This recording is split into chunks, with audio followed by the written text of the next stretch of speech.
بسم الله الرحمن الرحيم. السلام عليكم ورحمة الله وبركاته. إن الحمد لله نحمده ونستعينه ونستغفره ونعوذ بالله من شرور أنفسنا ومن سيئات أعمالنا. من يهده الله فلا مضل له ومن يضلل فلا هادي له. وأشهد أن لا إله إلا الله وحده لا شريك له. وأشهد أن محمدا عبده ورسوله. اللهم صل وسلم على نبينا محمد وعلى آله وصحبه أجمعين. أما بعد، kaum muslimin dan muslimat, jamaah yang dimuliakan oleh Allah Subhanahu wa taala. Alhamdulillah, Allah Subhanahu wa taala telah menghidupkan kita kembali dari kematian kita dalam tidur. Dan kepadanya lah kita berkumpul. Salat dan salam semoga dan anugerah kepada Allah Subhanahu wa taala kepada Nabi kita Muhammad sallallahu alaihi wasallam. Allahumma shalli ala Muhammad wa ala ali Muhammad. Kajian kita pagi ini dengan judul apa yang sudah engkau persiapkan untuk akhiratmu, wahai saudaraku.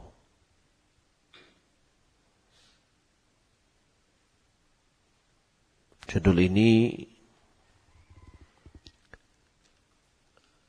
mengingatkan kita kepada firman Allah Subhanahu wa taala dalam surah Al-Hasyr ayat 18. Dan ayat-ayat berikutnya. Dan insyaallah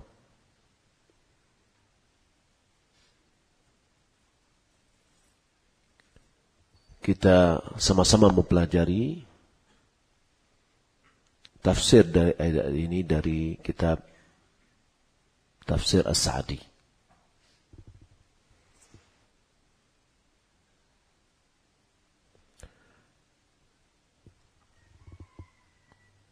Yang berbunyi, Ya ayyuhalladzina amanu taqullaha wal tanzur nafsum ma qaddamat lighad.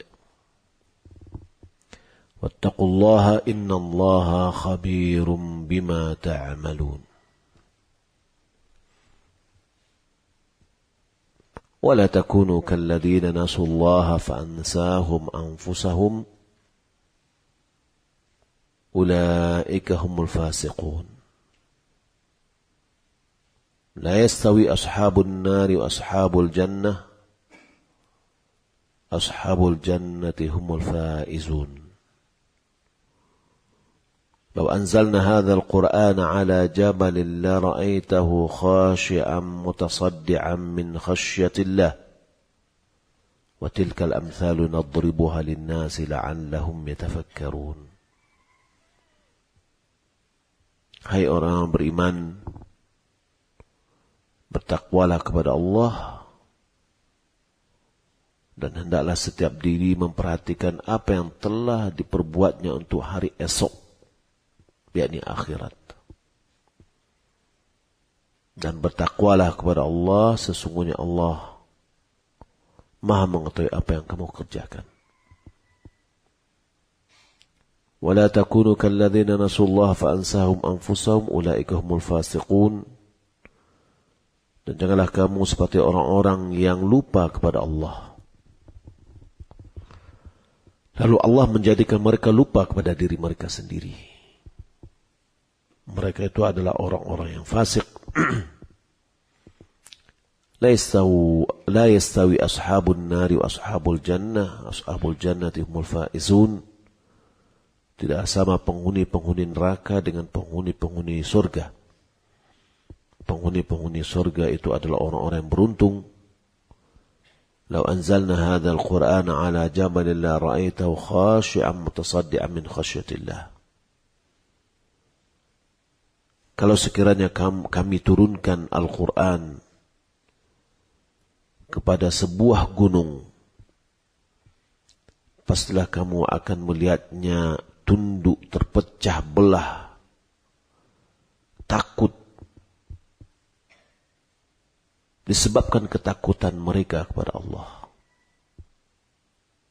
Wa tilkal amsalu nadribuha lin-nasi la'allahum yatafakkarun. Dan perumpamaan-perumpamaan itu kami buat untuk manusia supaya mereka berfikir.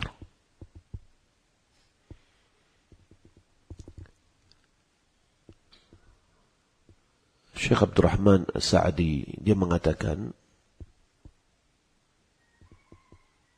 Allah Subhanahu wa taala memerintahkan hamba-hambanya dengan sesuatu yang dengan konsekuensi iman, yaitu takwa. Baik secara sembunyi-sembunyi ataupun terang-terangan. Ya ayyuhalladzina amanu, hai orang-orang beriman. Ibnu Mas'ud dia mengatakan, jika seandainya ada panggilan, hai orang-orang beriman, fa'asghi laha sam'ak, fokuskanlah pendengaranmu kepadanya. Imma ba'dahu khairun ma tu'mar bihi wa syarrun ma tunha anhu. Boleh jadi setelah panggilan ya ayyuhalladzina amanu itu, boleh jadi kebaikan, sebuah kebaikan yang kamu diperintahkan untuknya, maka dia adalah sebaik-baik apa yang diperintahkan.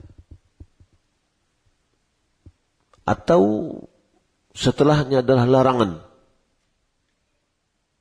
maka dia adalah seburuk-buruk perbuatan yang dilarang darinya.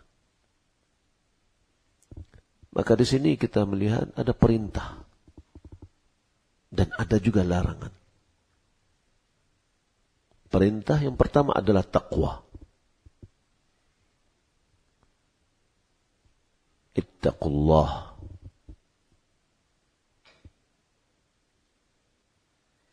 Perintah untuk kita selalu bertakwa kepada Allah.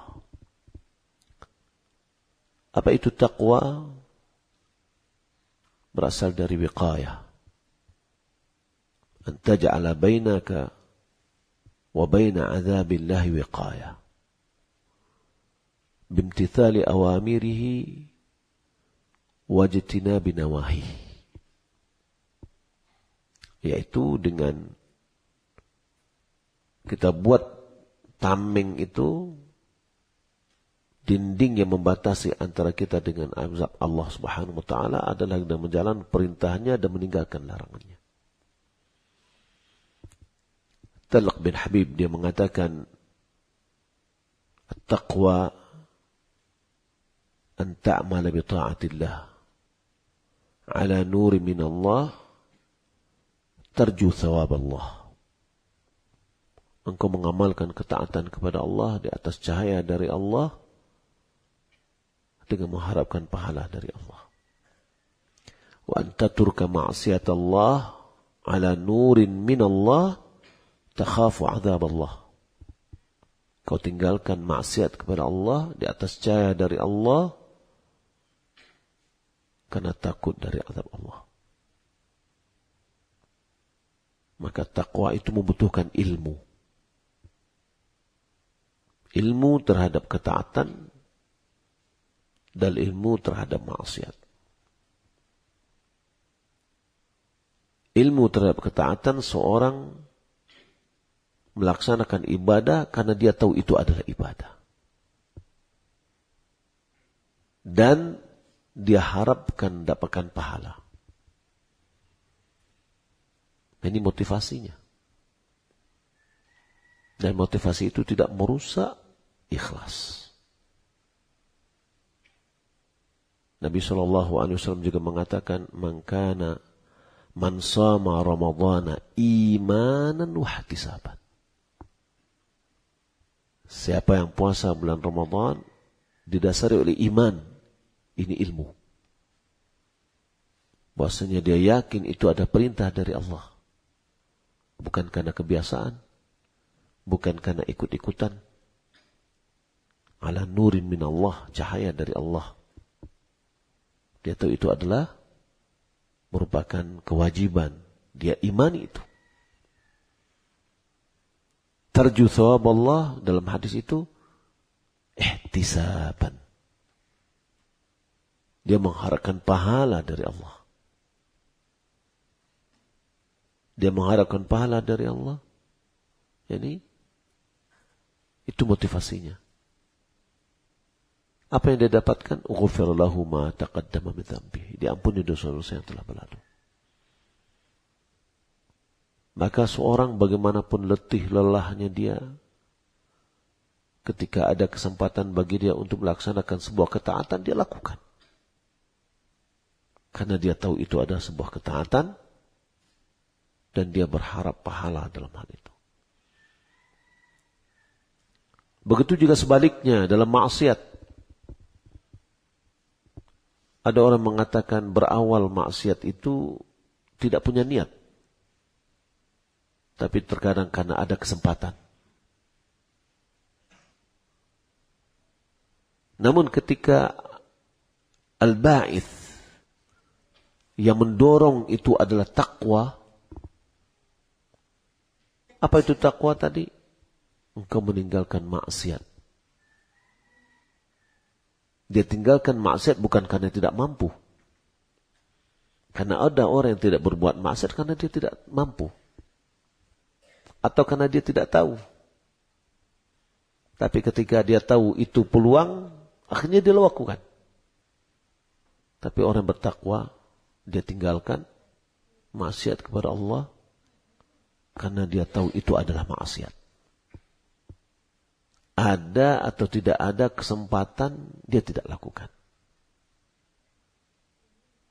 Didorong lagi karena dia takut kepada azab Allah Subhanahu wa taala. Maka takwa ini adalah nasihat atau pesan wasiat kepada orang terdahulu dan belakang. Takwa merupakan bekal yang terbaik. Tazawwadu fa inna khairaz zadi taqwa.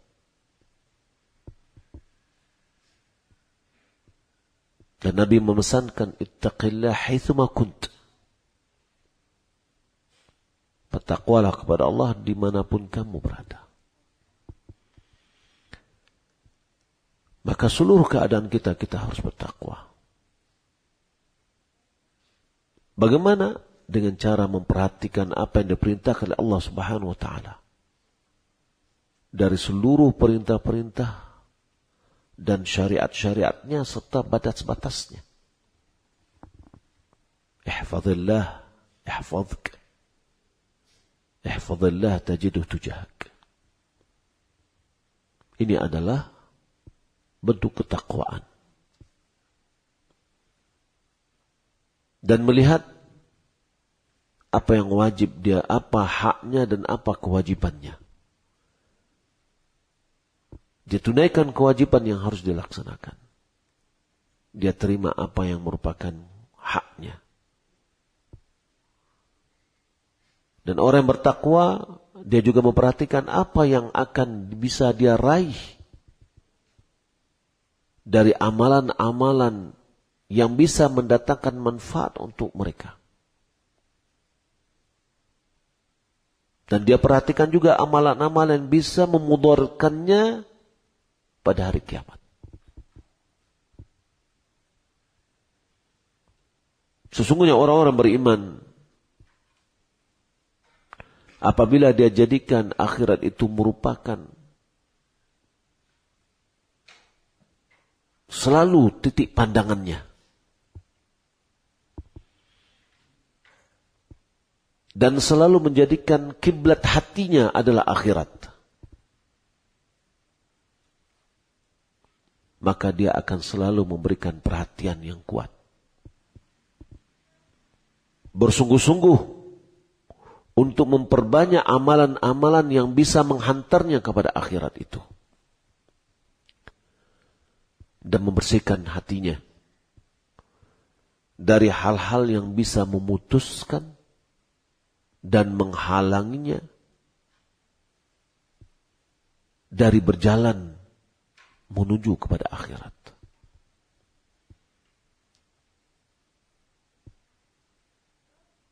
Dan ditambah lagi,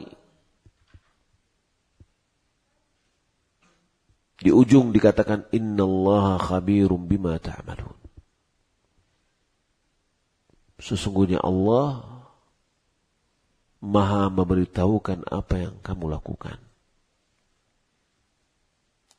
Ini adalah tambah pendorong lagi bahwa tidak ada satupun amalan yang kita lakukan yang tidak diketahui oleh Allah. Tidak ada satupun amalan yang kita kerjakan yang sia-sia di sisi Allah Subhanahu wa taala. Maka pengetahuan ini akan menambah dorongan bagi kita untuk bersungguh-sungguh mempersiapkan diri kita untuk hari esok. Ayat yang mulia ini, kaum muslimin dan muslimat yang dimuliakan Allah Subhanahu wa taala, aslun fi muhasabatil abdi nafsahu. Dasar pokok, asal muassal dalam muhasabah diri. Seorang hamba menghitung-hitung dirinya. Nabi mengatakan, al-kais man dana nafsahu wa amila lima ba'dal maut. Orang yang cerdas adalah orang yang menimbang-nimbang dirinya. Setelah dia timbang-timbang dirinya, apa ini menimbang nih? Menghisap. Apa yang menghisap nih? Mengaudit dirinya. Itu apa gunanya mengaudit? Untuk mengetahui bauntung galeh ko atau baruki. Orang yang tidak pernah muhasabah diri atau orang yang tidak pernah melakukan mengaudit, dia tidak tahu apakah dia mendapatkan keuntungan atau mendapatkan kerugian. Maka kita juga perlu muhasabah diri kita. Umar bin Khattab dia mengatakan hasibu anfusakum qabla an tuhasabu.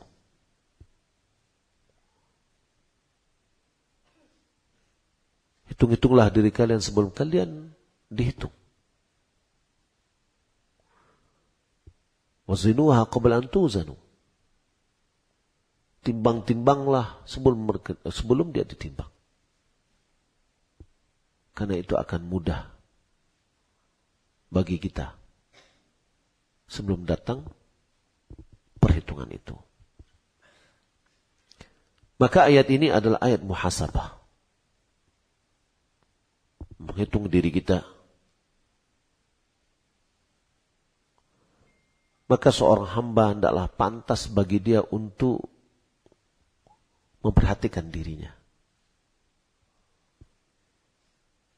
Kalau dia melihat dirinya ini jatuh, tergelincir,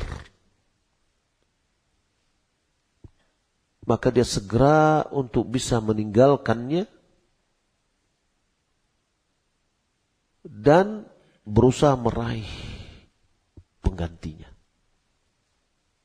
Sama dengan orang ketika dia mengaudit usahanya, ternyata banyak kerugian.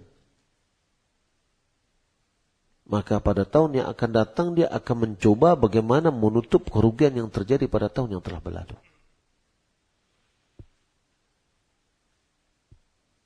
Adapun kita terjatuh dalam maksiat, Maka dengan kita menghitung-hitung itulah tahu kita. Jika kita tergelincir, jatuh dalam maksiat, maka cepat kita selamatkan dengan kita meninggalkan maksiat tersebut. Bertaubat dengan taubatan nasuha. Berpaling dari seluruh sebab-sebab atau faktor-faktor yang bisa menghantar kita kepada maksiat itu.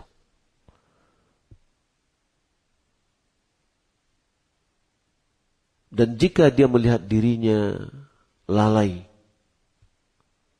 dalam menjalankan perintah dari segala perintah-perintah Allah, masih ada kekurangan-kekurangan. Kalau tadi jatuh dalam maksiat, tapi ini dari sisi yang kedua ini adalah kurang menjalankan perintah-perintah Allah, dia segera berusaha untuk bersungguh-sungguh dan minta tolong kepada Rabb-Nya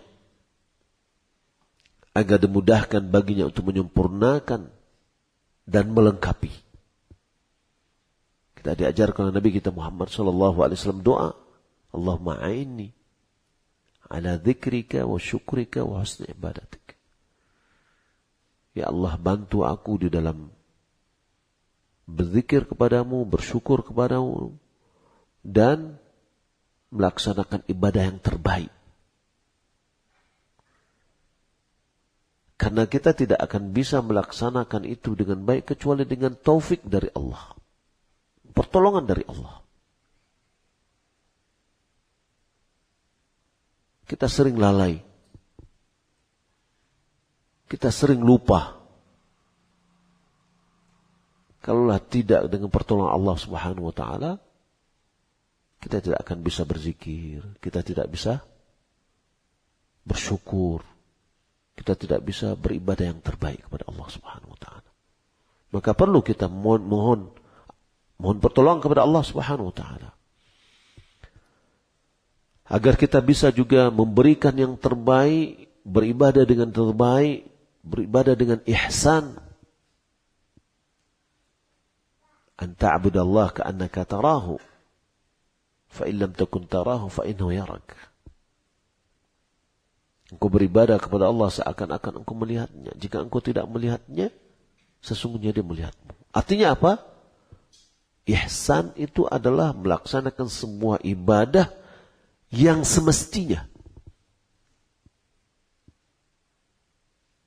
tanpa dikurang sedikit pun.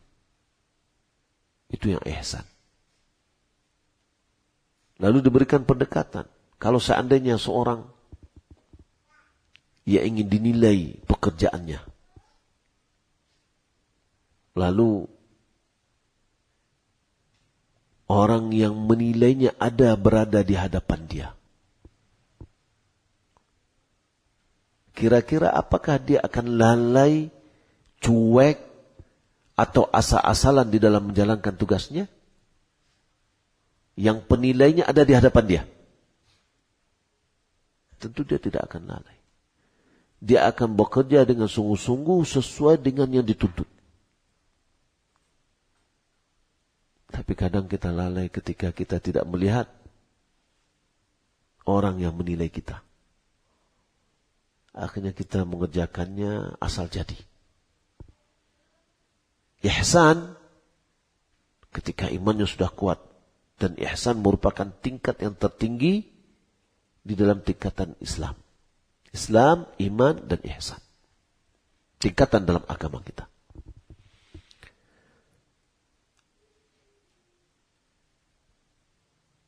Maka seorang yang beribadah tadi, dia selalu menimbang-nimbang antara anugerah yang Allah Subhanahu wa taala berikan kepadanya. Allah Subhanahu wa taala telah berbuat baik kepadanya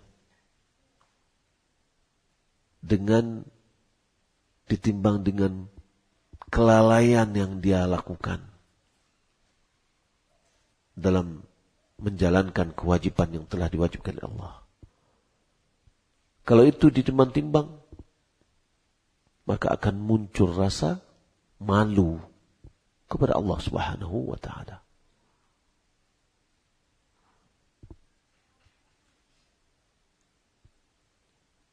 Kaum muslimin dan muslimat yang muliakan Allah Subhanahu wa ta'ala. Lalu Allah Subhanahu wa ta'ala mengatakan, "Wala takunu kalladzina nasullah fa'ansahum anfusahum. Ulaika humul fasiqun." Janganlah kalian menjadi seperti orang-orang yang mereka lupa kepada Allah.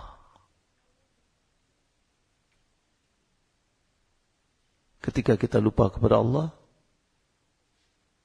apa yang terjadi? Kita jauh dari Allah. Lalu Allah berikan balasan yang sama, fa'ansahum anfusahum. Allah lupakan mereka dengan diri mereka sendiri. Ini adalah al-hirman kullal hirman, yaitu kerugian yang puncak kerugian,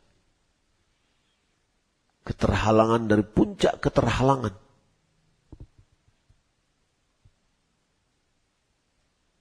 Seorang hamba lalai dari apa yang diperintahkan kepadanya. Maka Allah Subhanahu wa ta'ala memperumpamakan mereka seperti kaum yang lupa kepada Allah. Lalai dalam berzikir kepada Allah.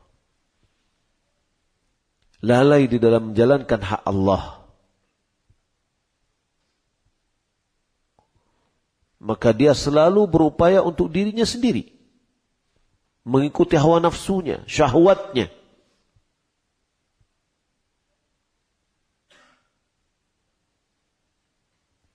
Mereka, Allah Subhanahu wa ta'ala jadikan lupa terhadap diri mereka sendiri. Lupa atas kemaslahatan dirinya sendiri.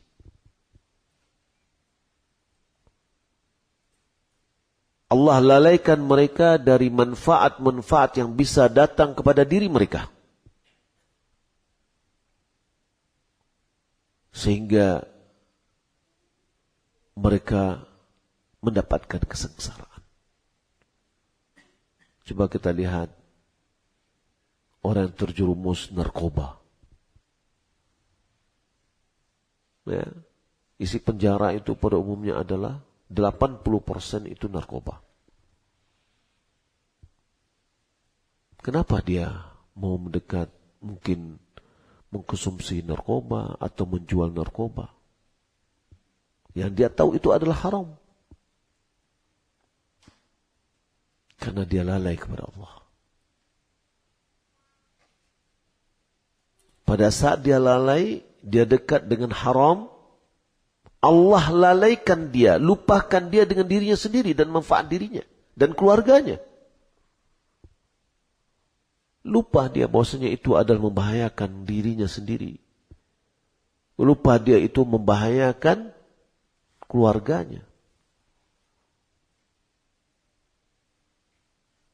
Sampai dia tertangkap, divonis. Pada saat itu baru dia sadar, ternyata ini akibatnya. Orang yang korupsi begitu juga. Ketika dia mengikuti hawa nafsunya, lupa dia kepada Allah Subhanahu wa ta'ala, dan Allah lupakan dia terhadap dirinya sendiri. Begitu juga terkadang kita jatuh dalam maksiat. Asyik dengan maksiat. Sebenarnya dalam keasikan kita dan maksiat itu sebenarnya kita sudah lupa dengan diri sendiri. Kita lupa, kita sudah membuang-buang waktu dalam maksiat kita kepada Allah Subhanahu wa ta'ala. Maka Allah Subhanahu wa ta'ala balas kita dengan amalan atau jenis amalan yang kita lakukan. Kita lupa kepada Allah, Allah lupakan kita terhadap diri kita sendiri.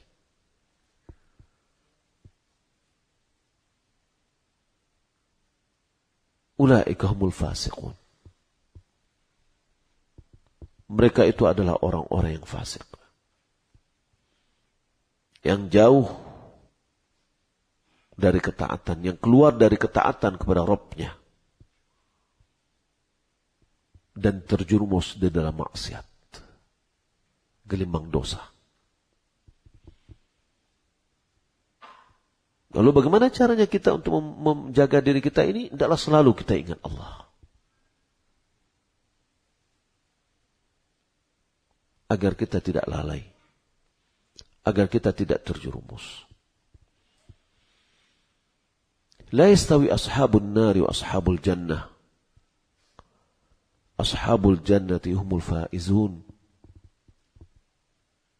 Tidaklah sama penghuni-penghuni api neraka dengan penghuni-penghuni surga. Penghuni-penghuni surga mereka orang yang beruntung.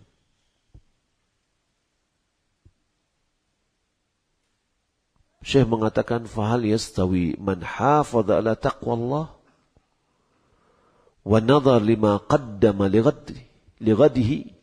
Apakah sama orang yang menjaga ketakwaan kepada Allah dan melihat pada apa yang telah dia suguhkan untuk hari esoknya. Fastahaqqa jannatin na'im, sehingga dia berhak untuk mendapatkan surga. Dia berhak mendapatkan kehidupan yang selamat bersama orang-orang yang Allah Subhanahu wa taala berikan nikmat kepada mereka dan para nabi dan siddiq wa syuhada was-salihin. Apakah sama dengan orang yang lalai dengan zikir kepada Allah? Lupa hak-hak Allah yang harus dia tunaikan. Sehingga dia sengsara di dunia dan berhak mendapatkan azab di akhirat. Maka orang yang pertama, mereka orang-orang yang beruntung. Orang yang terakhir, itulah orang-orang yang merugi. Ashabul jannati humul faizun.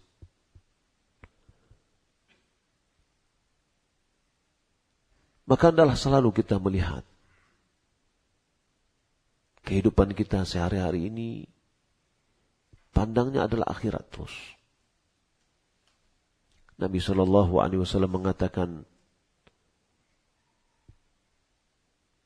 Man kanatil akhiratu hammahu. Siapa yang akhirat merupakan perhatiannya terus. Ham. Pikirannya. Kalau bisa kita katakan, orientasi hidupnya adalah akhirat.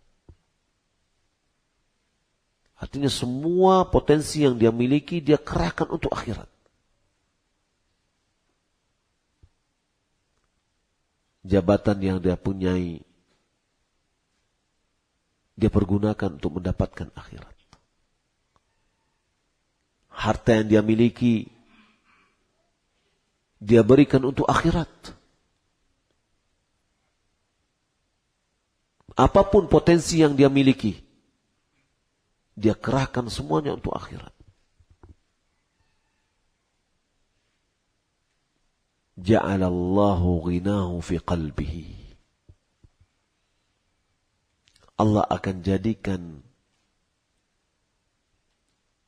rasa kayanya di hati. Enggak minta-minta. Malah dunia ini rasa lapang. Kita punya harta walaupun sedikit kita bersedekah. Mungkin kita punya tanah, kita berikan, kita wakafkan. Dan apa yang kita miliki, kita arahkan semuanya untuk akhirat. Allah berikan kekayaan pada hati kita. Laisal ghina bikathar al-'arad. Walakinnal ghina ghina an-nafs. Bukanlah kaya itu banyaknya pembendaraan harta. Akan tapi kaya itu adalah kaya jiwa.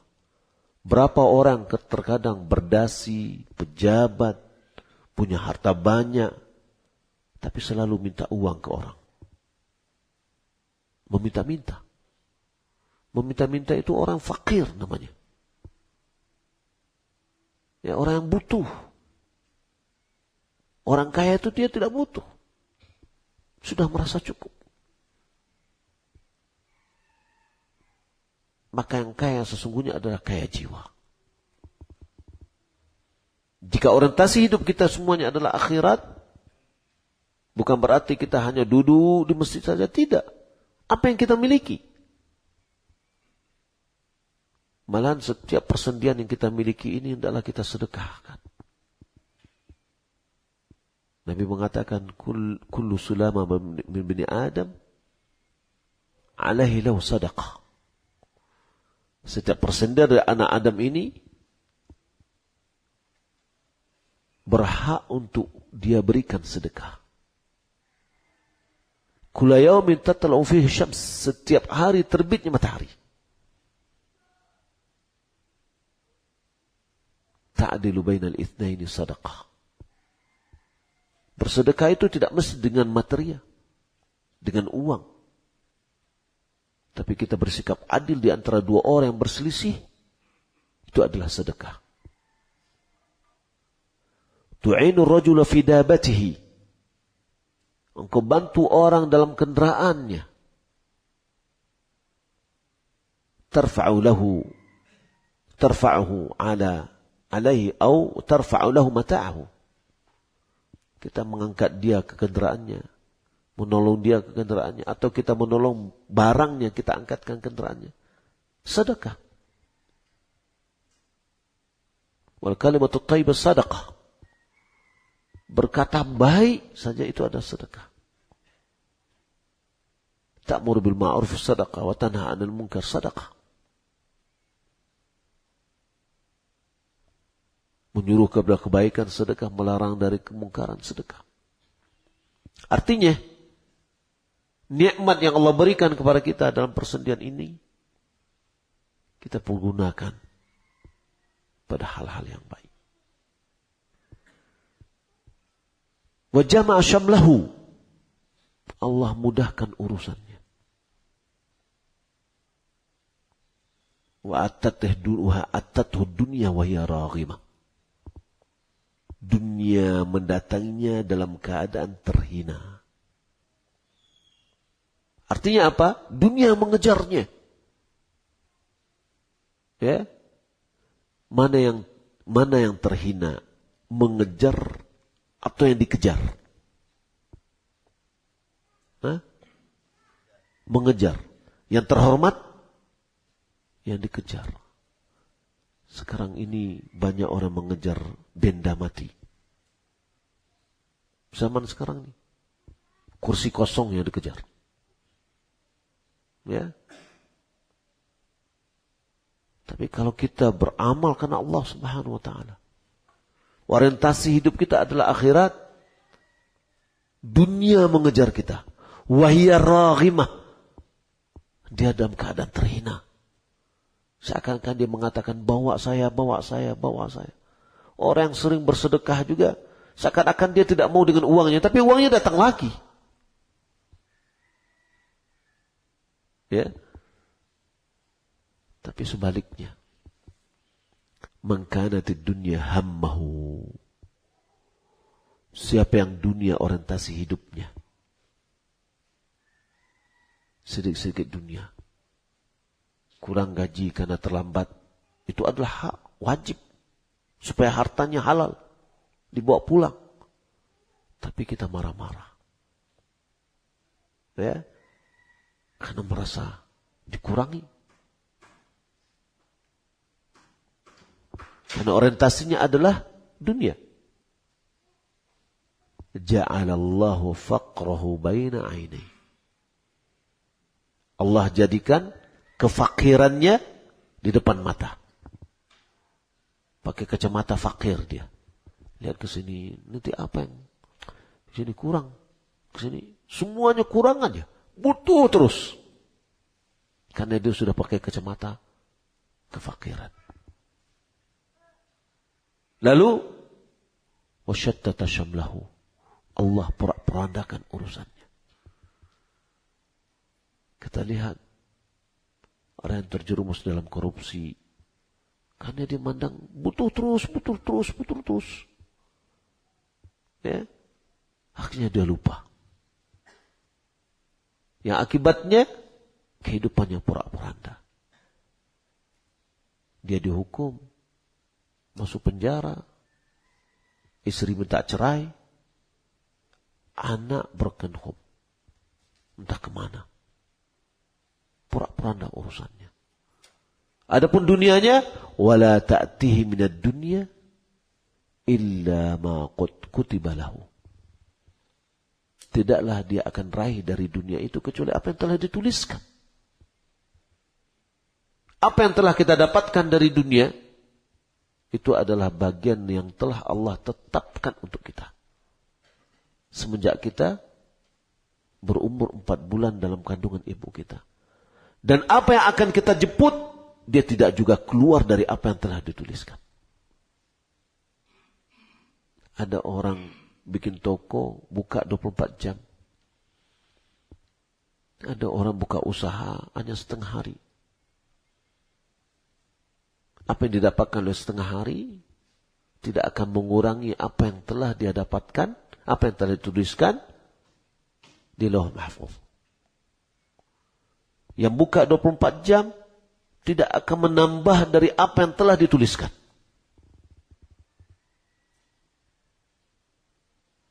Maka perlu kita merubah mindset kita. Akhirat dia menjadi nasbat a'yunina. Menjadi fokus pandangan kita. Yang menjadi kiblat hati kita. Lalu Allah Subhanahu wa taala mengatakan, "Lau anzalna hadzal Qur'ana 'ala jabalin la ra'aitahu khashi'an mutasaddian min khasyatillah." Jika seandainya atau jika sekiranya kami turunkan Quran ini kepada sebuah gunung, pastilah kamu melihatnya tunduk, khusyuk, tunduk dan terbelah karena takut kepada Allah Subhanahu wa taala. Gunung,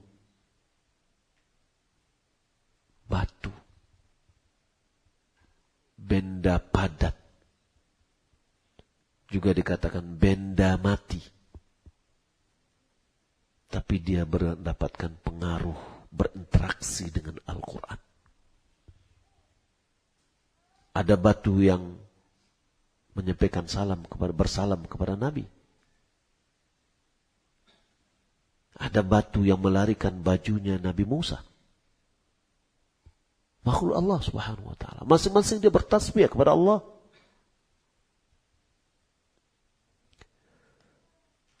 Allah Subhanahu wa taala menjelaskan kepada hamba-hambanya dengan penjelasan yang nyata, yang jelas. Allah telah perintahkan mereka dan larang mereka dalam kitabnya yang mulia.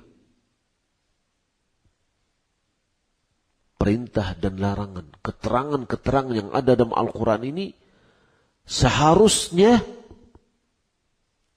mewajibkan dia untuk bergegas kepada apa yang Allah ajak.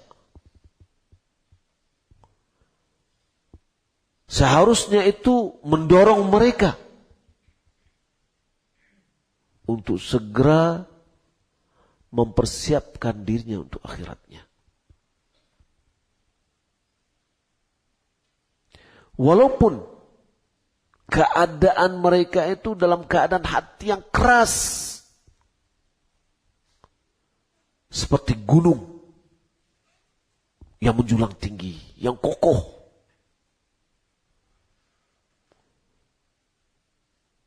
Maka sesungguhnya Al-Quran, kalau seandainya diturunkan kepada gunung, dia akan pecah. Tunduk dan pecah. Lalu hati kita yang masih basah ini, apakah akan lebih keras daripada gunung? Tidak bergeming, tidak merasa mendapatkan pelajaran, tidak bisa mengingatkan dari apa yang diturunkan oleh Allah Subhanahu wa taala dalam Al-Qur'an. Seharusnya hati kita yang lembut lebih mudah terpengaruh atau lebih mudah mendapatkan pengaruh dari Al-Quran. Dari nasihat-nasihat Al-Quran. Karena Al-Quran merupakan nasihat yang terbaik.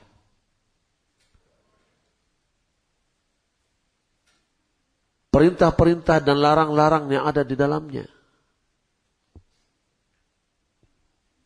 Yang merupakan itu adalah hukum. Adalah untuk kemaslahatan manusia. Dan untuk kebahagiaan manusia di dunia dan akhirat. Maka kaum muslimin dan muslimat yang dimuliakan Allah Subhanahu wa taala, Allah berikan perumpamaan ini agar bagi kita mudah untuk memahaminya.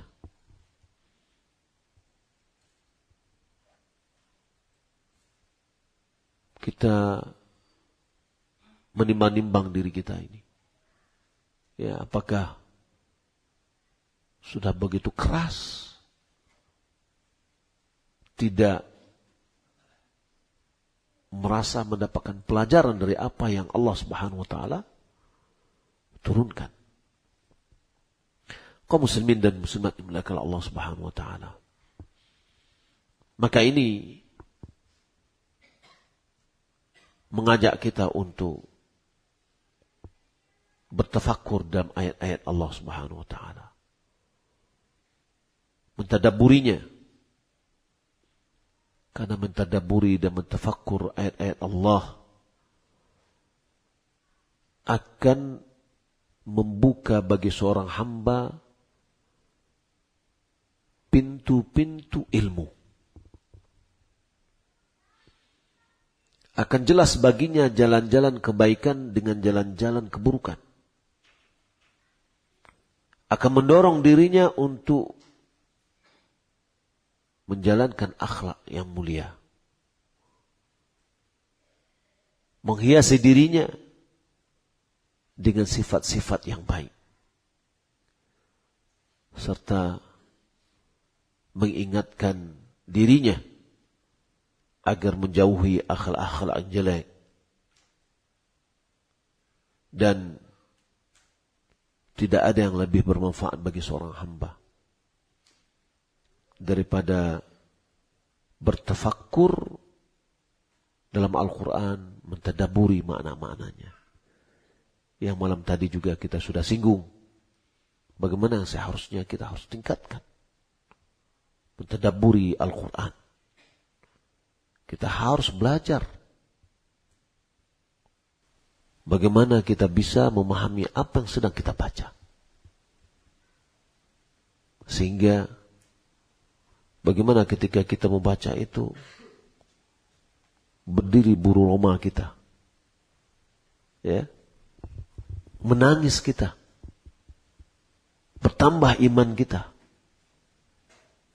Bertambah rasa takut kita kepada Allah Subhanahu wa taala. Ini yang kita harapkan dan kita jalankan apa yang diperintahkan oleh Allah Subhanahu wa taala. Kalau kita perhatikan wasiat-wasiat Al-Qur'an, setiap dari perintah setiap perkataan ya ayyuhalladzina amanu, semua adalah kebaikan-kebaikan. Kalau seandainya itu adalah perintah, sebaik-baik perintah yang kita laksanakan. Kalau itu adalah larangan, itu adalah sejelek larangan yang harus kita tinggalkan.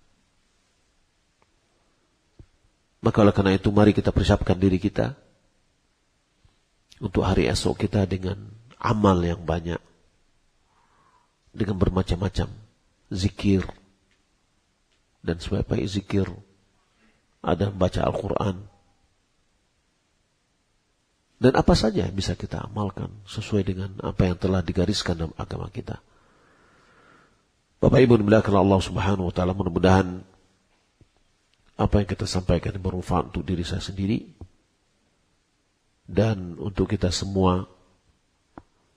Semoga kita bisa saling berpacu, saling bersemangat untuk mempersiapkan bekal kita untuk hari esok.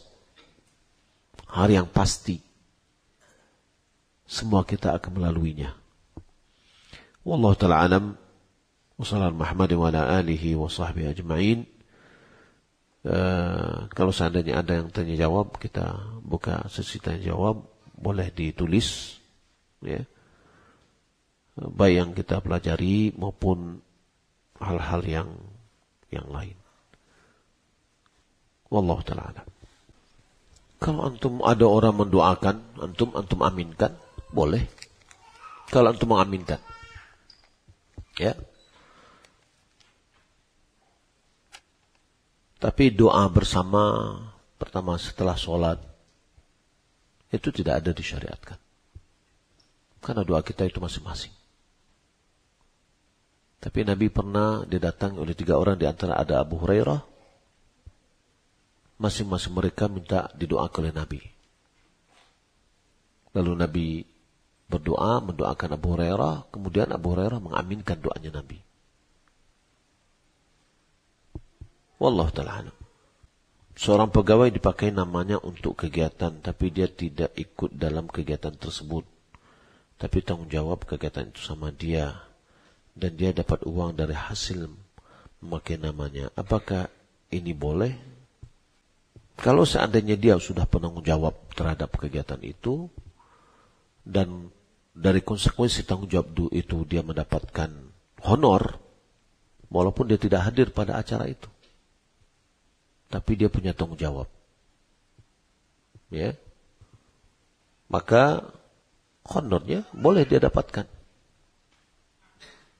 Walaupun dia tidak hadir di acara tersebut dalam kegiatan itu. Tapi dia adalah penanggung jawab. Tidak hanya mencaplok namanya tanggung jawab, tapi dia tidak punya tanggung jawab. Ya. Kalau dengan atas tanggung jawab dia itu dia berikan honornya, ya boleh dia dapatkan. Wallahu a'lam. Bagaimana pengamalan dari ayat Al-Quran dari surat Ad-Duha? Adapun terhadap nikmat Allah maka sampaikan. Apakah dengan menyampaikan nikmat yang diberikan? Apakah dengan menampakkan nikmat yang diberikan oleh Allah menjadi riya? Tidak. Allah sangat menyukai hamba yang menampakkan bekas nikmat yang Allah berikan padanya. Maka kalau seandainya dia punya gaji, dia beli baju baru, dia beli sandal baru, Allah menyukai itu. Karena di orang ini sudah berterima kasih kepada Allah dengan cara menampakkan nikmat itu. Ya. Innallaha jamilun yuhibbul jamal. Sesungguhnya Allah Maha Indah dan menyukai keindahan. Lalu ada seorang sahabat mengatakan, ya Rasulullah, seorang pengen Nabi SAW mengatakan, la yadukhul jannata man kana fi qalbi mithqala dzarratin minal kibr. Seorang Allah tidaklah masuk ke dalam surga orang yang di hatinya ada sebesar biji zarah rasa kesombongan. Lalu sahabat mengatakan, ya Rasulullah, seorang pengen pakaian indah, sandalnya indah. Apakah itu dari sombong? Lalu jawab oleh Nabi, sesungguhnya Allah itu indah dan menyukai keindahan. Yang sombong itu apa? Batarul haq wa ghamtun nas. Menolak kebenaran dan meremehkan orang lain. Itu yang sombong. Adapun wa amma bi ni'mati rabbika fahaddits, adapun nikmat Allah maka sampaikan. Ya. Di antaranya hadis itu adalah bicarakan. Mungkin bicara pada diri kita sendiri dulu, atau kepada keluarga kita, depan anak istri kita. Kita sampaikan, dulu kita ini gak punya apa-apa, sekarang sudah punya apa-apa. Maka ketika kita menyebutkan itu, muncul rasa syukur kita kepada Allah. Nah, bentuk syukur kita juga adalah dengan membelanjakan pada apa yang diridhai oleh Allah Subhanahu wa taala. Di antara juga adalah berpakaian yang baik. Orang yang diberi nikmat oleh Allah tapi tetap juga bajunya compang-camping, tidak bersetrika, tidak nyanu. Ini orang yang tidak mensyukuri nikmat Allah. Allah sudah berikan kepadanya nikmat, tapi dia tidak menampakkan pengaruh atau bekas dari nikmat itu. Jadi ini tidak riya. Riya itu apa? Riya itu kita beribadah ingin dipuji oleh orang. Menampakkan ibadah kita ingin dipuji oleh orang. Ya. Jadi seperti yang dikatakan dengan syirik khafi. Yani ayusalli ar-rajul wa yuhsinu salatahu lima yarahu ar-rajul. Seorang salat lalu dia perindah salatnya karena dilihat oleh orang. Itu adalah riya. Ya, karena ingin dipuji. Tapi kalau dia ingin berpakaian dengan baik, ya, dalam rangka dia mensyukuri nikmat Allah Subhanahu wa taala, maka itu tidak termasuk riya. Wallahu a'lam. Baik, kalau tidak ada, kita cukup sampai sini. Dan pertemuan kita mudah-mudahan bermanfaat. Assalamualaikum warahmatullahi wabarakatuh.